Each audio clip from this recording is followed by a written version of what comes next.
Outline and some scripture for today's sermon. You can jot your own notes. This sermon was going to take several directions. I was going to talk about the second coming, but then over spring break, saw a lot of people and had some contact with people who are hurting right now, who are suffering loss. So I thought I'd focus what Jesus has to say about suffering in this passage. And we're going to begin with the question, why do people suffer? I can't tell you how many various people in different contexts have asked me that question as a pastor. Why do people suffer? And from the outset, I want you all to know this. I do not have a good answer. If you ask me why do people suffer, I really at this outset, I can't give you a good answer as to the cause of suffering or why we suffer. Indeed, I see that some we inflict on ourselves. Other suffering, though, often seems random and without warning. And sometimes even when it seems that everything is going well. In the Old Testament, suffering was often associated with God's judgment. For instance, the suffering that accompanied the exile. When people went into exile, they suffered. But when the prophets talked about that exile, it was understood as God's just punishment for the people's disobedience and their idolatry, especially those in positions of authority. And so the response in the Old Testament to this view of suffering being God's punishment of sorts is a call to repentance for needed change. Later in the Old Testament, the thought would develop that suffering was the necessary precursor, or suffering was what was to come before the Messiah. For if that person was truly to come to deliver the people, then there had to be something from which to deliver them. So again, this thought of suffering then was that if this Messiah was coming to deliver a people, there had to be something from which to deliver them.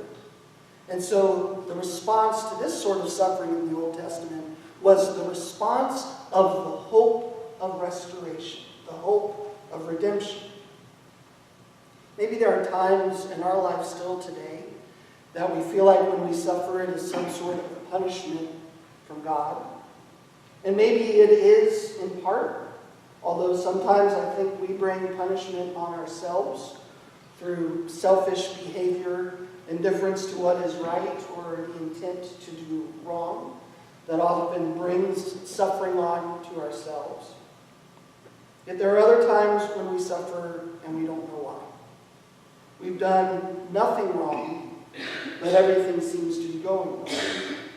Or else something comes along that pulls the proverbial rug from under what we thought was stable footing. Now, in this week's gospel lesson, Jesus doesn't so much dwell on the reason for suffering as he addresses its reality and the proper response of a believer.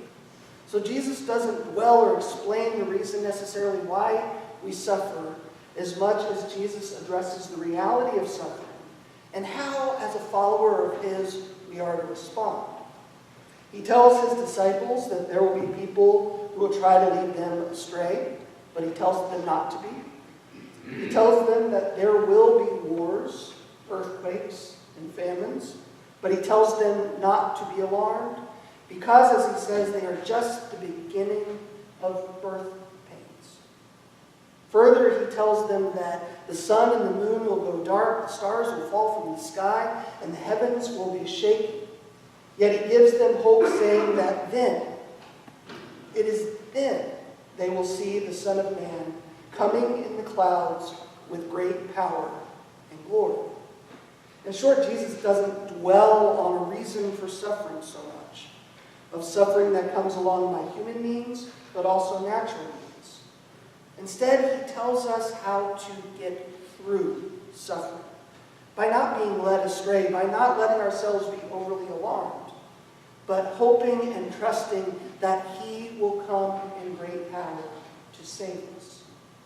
Thus, in our time of suffering, how can we learn not to dwell on the sorrow of suffering, while always hoping and trusting that Jesus will deliver us from it. Well, where we begin is with a simple truth. No one is indestructible, except Superman. But Superman is only in the comics. So what is true for each and every one of us here today is that no one of us is indestructible.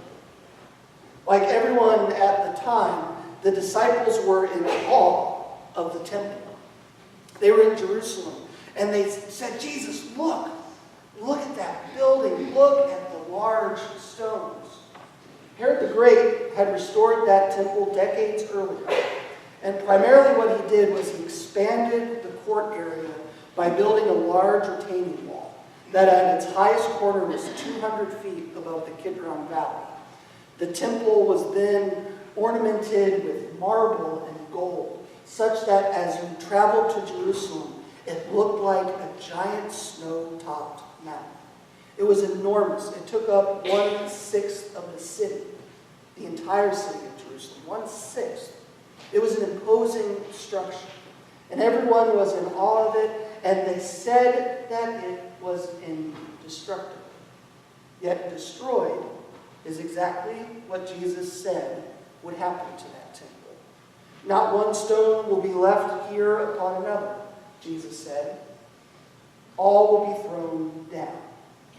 And indeed, we know from history in 70 AD, General Titus led a force from Rome to Jerusalem and destroyed the temple and the city, such that not a stone was left of the temple except the retaining wall, the western part of which remains still today. Now, the temple serves as a reminder that not only is nothing indestructible, you have the lesson of the Titanic being unsinkable and it sunk, but the temple also reminds us that not only is nothing indestructible, no one is either. We all have our flaws. We are all vulnerable to brokenness. Each one of us is human, and as such, we are mortal. The folly of youth is that we think we're indestructible. I did things when I was younger that I thought I would survive. Yet time teaches us that we are far from being indestructible. Personally and pastorally, probably where I've seen this the most is sitting with families who have an aging parent. It's something Jack and I have gone through. And especially maybe for fathers, is that, we look up to our parents and we think that they're these, grand individuals and nothing can ever hurt them. And yet I've sat with families, in particular a father recently that used to be this, force, as it were, as the children described. And yet there he was, frail and feeble and curled in a hospital bed. A reminder that we're not indestructible. We do break. Our bodies break. Our hearts break. It's part of what makes us human and what makes suffering a reality. And so a related point that I want to make is that just as we are indestructible, so in our lives is nothing certain. Jesus told his disciples, "Heaven and earth will pass away, but my word will never pass away." He is alluding to Isaiah, where we read, "Grass withers and flowers fade, but the word of our God will stand forever." At the beginning of the talk called Sacramental Grace that I give on Great Banquet Weekends, I talk about a concept called dying moments, which I'll save for the weekend. Well, what I'll tell you at the beginning of my talk is that everything you have, you will lose. And that everything worth having will pass away. Loss is a part of our lives, but when given for God, loss becomes a possibility, not an end. If there's anything I've learned in the ministry, it's this truth, that everything worth having will pass away. I've seen lives dramatically changed in an instant. with a diagnosis from a doctor, a word from a loved one, a voice from the other end of the phone with bad news. Nothing is certain in life. Jobs get downsized, cancer gets diagnosed, hearts grow apart, and people die. What is certain, though, is what Jesus tells us. That there is one certain thing in life.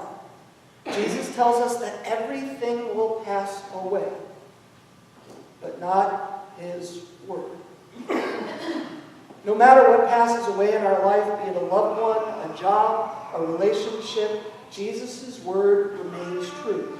And his word is this: surely I am with you always, even unto the end of the age.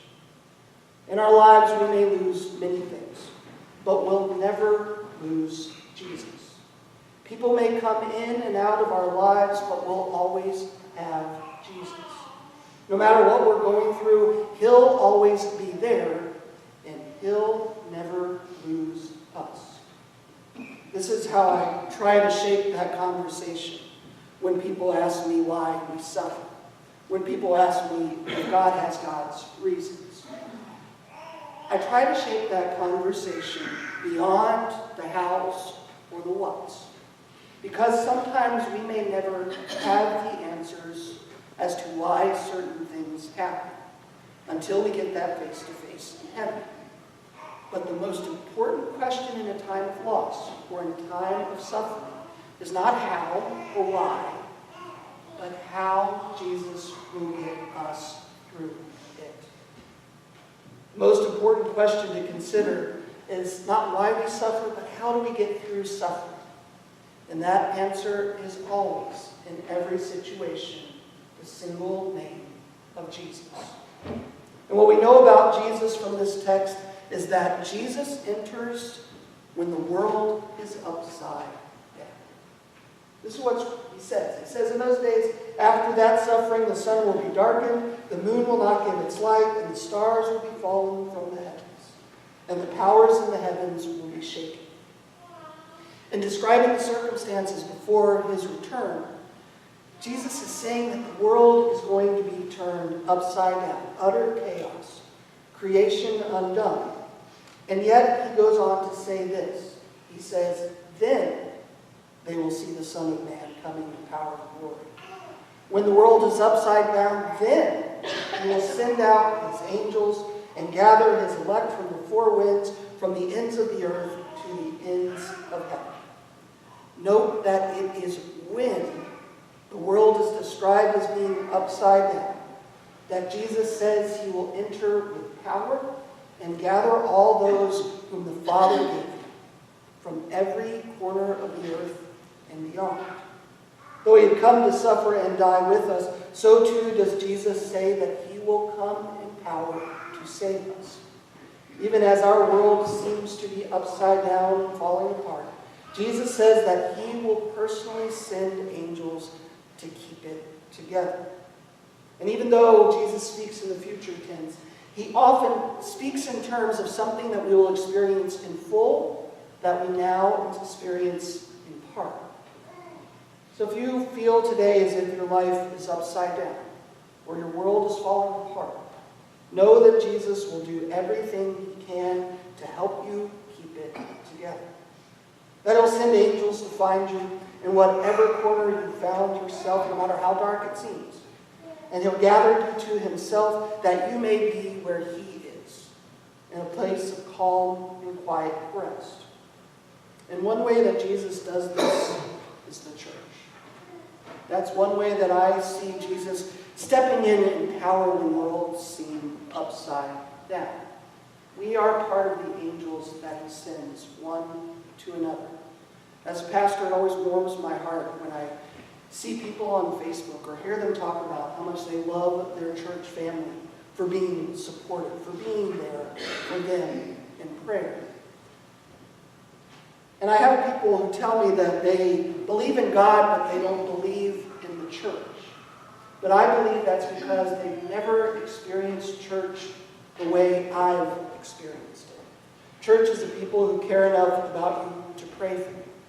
People who may not even know you but care about what you're going through, and who care about their community in this upside-down world enough to try to make some small difference, even in just one single life. And that, my friend, is the work of angels. We come to this table today to be reminded that part of God's plan for Jesus was suffering. But suffering was just a part of the greater plan, for him to bring new life, hope, and power and grace to whatever circumstance we come to this table in today. The cross is a reminder of Jesus willingly suffering so that we might know that when we suffer, he suffers with us. But the cross stands empty to this day, and it will stand empty until the day he comes again. For no power of suffering, no power of death, no power of sin could hold him in the grave. And the witness is not the barren cross, it is the empty tomb. So whatever grave we find ourselves in, we know that life is there. So we may not be indestructible, and nothing in our life might be certain, but remember that hope is true, that the one who willingly suffered, the one who was raised to life, comes into our moments when we feel everything is upside down. And he keeps us together, and he leads us forward. And it might be baby steps at a time, but anytime we suffer, we must look not at the beginning, but at the end where joy comes in the morning, as we will celebrate intentionally on Easter Sunday. So let us look to the cross with hope. Let us learn to look beyond just our suffering and see the peace in that place of quiet rest into which Jesus is gathering us and will never let go.